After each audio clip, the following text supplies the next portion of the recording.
வணக்கம் நண்பர்களே.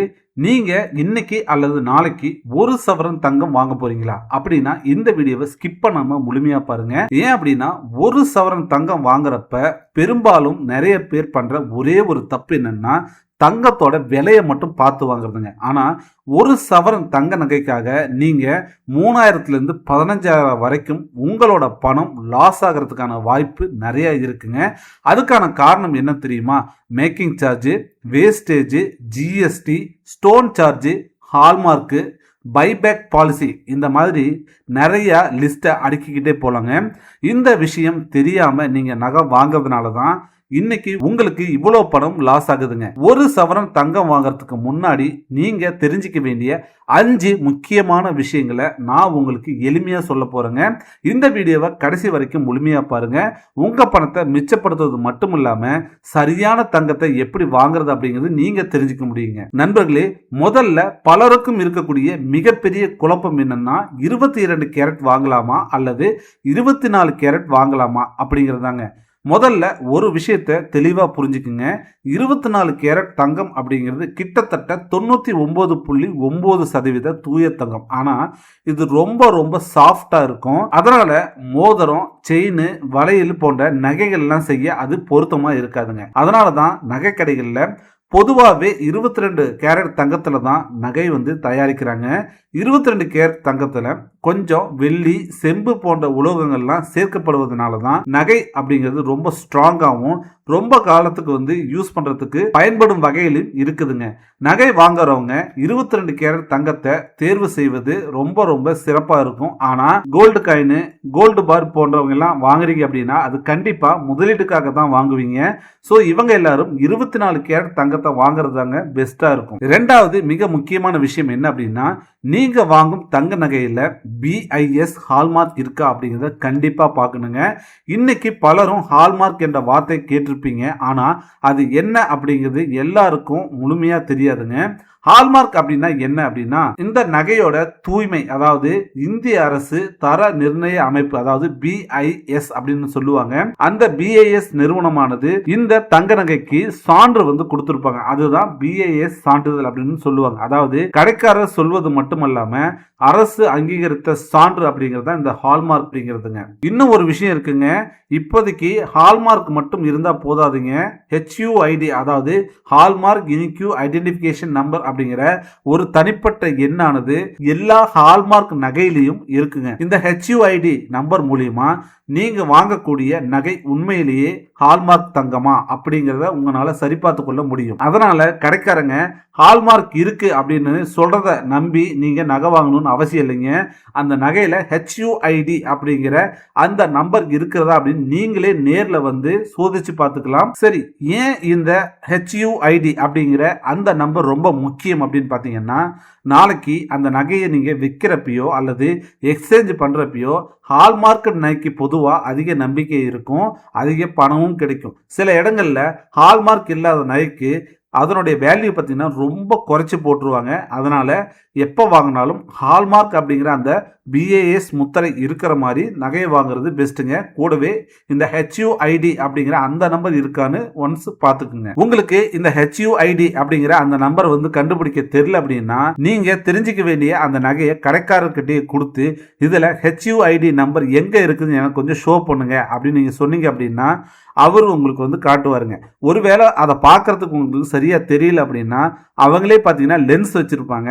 அந்த லென்ஸை வச்சுக்கிட்டு நீங்க தெளிவா பார்த்துக்கலாம் HUID நம்பர் இருக்கா இல்லையா அப்படின்னு. மூணாவது ரொம்ப முக்கியமான விஷயத்தை இப்பதாங்க பார்க்க போறோம். ரொம்ப பேரு தங்கம் வாங்கும் போது இன்னைக்கு தங்கம் விலை என்ன அப்படின்னு மட்டும் தான் கேட்டு வாங்குறாங்க. ஆனா உண்மையில நீங்க கொடுக்கக்கூடிய மொத்த தொகையில தங்கத்தின் விலை மட்டுமல்லாம அதோட சேர்த்து மேக்கிங் சார்ஜஸ், வேஸ்டேஜ், GST, சில நகை கடைகள்ல ஸ்டோன் சார்ஜ் அப்படிங்கிறதும் சேர்த்து தான் உங்களுக்கு போடுறாங்க. மேக்கிங் சார்ஜ் அப்படின்னா என்னன்னா, ஒரு தங்க நகையை உருவாக்க அல்லது வடிவமைக்க அல்லது வெட்டுறதுக்கு, பாலிஷ் செய்யறதுக்கு, கற்களை அதை மேல வைக்கிறதுக்கு போன்ற வேலைகள் எல்லாம் செய்யறதுக்காக வசூலிக்கப்படக்கூடிய ஒரு கட்டணம் தான் மேக்கிங் சார்ஜுங்க. இது எல்லா கடைகளிலும் ஒரே மாதிரி இருக்காது.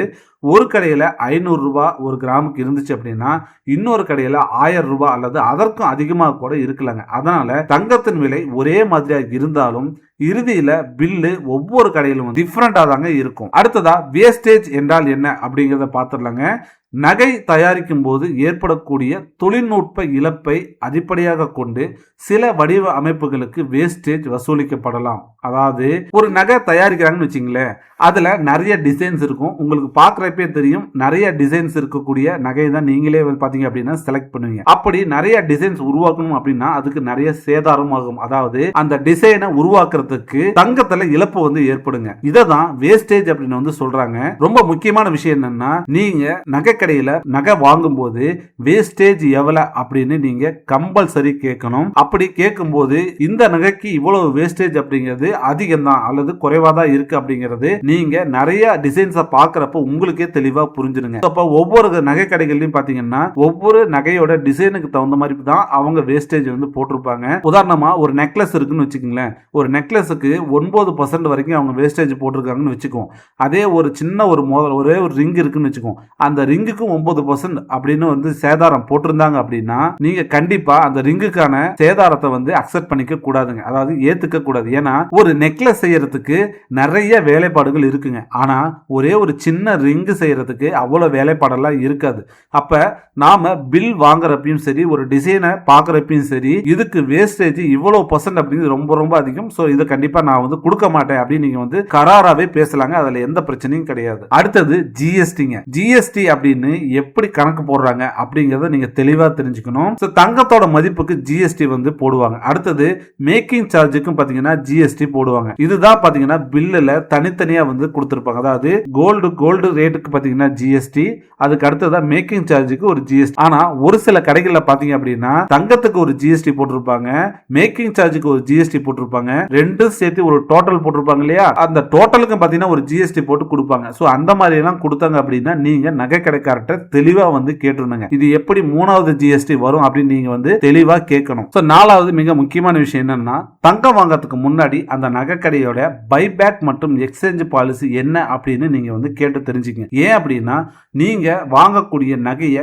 2 வருஷம் அல்லது 5 வருஷம் கழிச்சு மாற்ற வேண்டிய சூழ்நிலை உங்களுக்கு வரலாம். அப்ப சில கடைகள்ல முழு மதிப்பையும் கொடுத்துருவாங்க, சில கடைகள்ல மேக்கிங் சார்ஜை கணக்கில் எடுத்துக்கொள்ள மாட்டாங்க. சோ சிலர் கழிவுகளும் கொடுப்பாங்க. அதாவது டிடக்ஷன் அப்படின்னு பாத்தீங்கன்னா உங்க நகைக்கு கழிவுகள் அப்படின்னு ஒரு மதிப்பீடு செய்வாங்க. அதனால நகையை வாங்கும் போது இந்த நகைக்கு நாளைக்கு எக்ஸ்சேஞ்ச் செஞ்ச அப்படின்னா இதை எப்படி நீங்க வேல்யூ பண்ணுவீங்க அப்படின்னு முன்னாடியே கேட்டு தெரிஞ்சுக்கங்க. சோ அந்த கடைக்காரர் சரியா எக்ஸ்பிளைன் பண்ணாங்க அப்படின்னா அந்த கடையில் நகை வாங்க, இல்லைன்னா அந்த கடையை ஸ்கிப் பண்ணிட்டு வேற எந்த கடையில சரியா சொல்றாங்களோ அங்க போய் நாம வாங்கிக்கிறதான பெஸ்ட். அடுத்து 5வது முக்கியமான விஷயம் என்னன்னா, பில் இல்லாம வாங்கவே வாங்காதீங்க. அதாவது சிலர் பில் வேண்டாம் கொஞ்சம் டிஸ்கவுண்ட் கொடுங்க அப்படிங்கிற மாதிரிலாம் கேட்பீங்க. ஆனா அது சரியான முடிவே கிடையாதுங்க.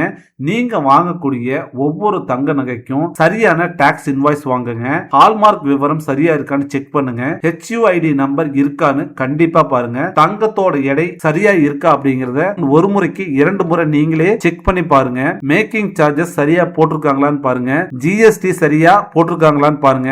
இது எல்லாம் தெளிவா பில்லுல இருந்தா மட்டும்தான் நீங்க அந்த நகையை வாங்கணும். நாளைக்கு இந்த நகையை நீங்க எக்ஸ்சேஞ்ச் செய்யலாம் அல்லது விற்கலாம் அல்லது உங்க நகை தொலைஞ்சு கூட போகலாங்க. சோ தொலைஞ்சு போயிடுச்சு அப்படின்னா இன்சூரன்ஸ் கிளைம் செய்யணும்னா கண்டிப்பா பில் வேணும். அதனால நீங்க ஒவ்வொரு தங்க நகை வாங்கும் போதும் பில்ல கண்டிப்பா வாங்கிருங்க. கடைக்காரர் தர சில 100 ரூபாய் டிஸ்கவுண்ட்டுக்காக பில் இல்லாம தங்கம் வாங்கவே வாங்காதீங்க. நண்பர்களே, 1 சவரன் தங்கம் வாங்குவது அப்படிங்கிறது ஒரு சாதாரண செலவு அல்லைங்க. பல குடும்பங்கள் பல மாத சேமிப்போட பணம் தான் அந்த 1 சவரன் அப்படிங்கிறது எல்லாருக்கும் தெரியும். அதனால விலையை மட்டும் பார்த்து வாங்காம 22 கேரட் அல்லது 24 கேரட் அப்படிங்கறத செக் பண்ணுங்க, ஹால்மார்க் இருக்கான்னு செக் பண்ணுங்க, HUID, making charge, GST, buyback policy, bill இது அத்தனையுமே பாத்தீங்கன்னா சரி பார்த்துட்டு தான் நீங்க தங்கம் வாங்கணும். இப்படி வாங்கினா மட்டும்தான் உங்களுடைய பணம் பாதுகாப்பா இருக்கும், உங்களுடைய முதலீடும் பாதுகாப்பா இருக்குங்க. இந்த வீடியோ உங்களுக்கு பயனுள்ளதா இருந்துச்சுன்னா ஒரு லைக் பண்ணுங்க, உங்களுடைய நண்பர்கள் மற்றும் உறவினர்களுக்கு இந்த வீடியோவை ஷேர் பண்ணுங்க. இது போன்ற கோல்டு இன்வெஸ்ட்மெண்ட், பர்சனல் ஃபைனான்ஸ், அரசு திட்டங்கள் மற்றும் பயனுள்ள தகவல்களுக்கு தொடர்ந்து தெரிஞ்சுக்கணும் அப்படின்னா நம்மளுடைய தமிழ் இன்வெஸ்டர் அபிஷியல் யூடியூப் சேனலை சப்ஸ்கிரைப் செய்து வச்சுக்கோங்க. கூடவே பெல் ஐக்கானையும் கிளிக் பண்ண மறந்துடாதீங்க. மீண்டும் ஒரு நல்ல ஒரு தகவலோடு சந்திக்கிறேன். அதுவரை நன்றி, வணக்கங்க.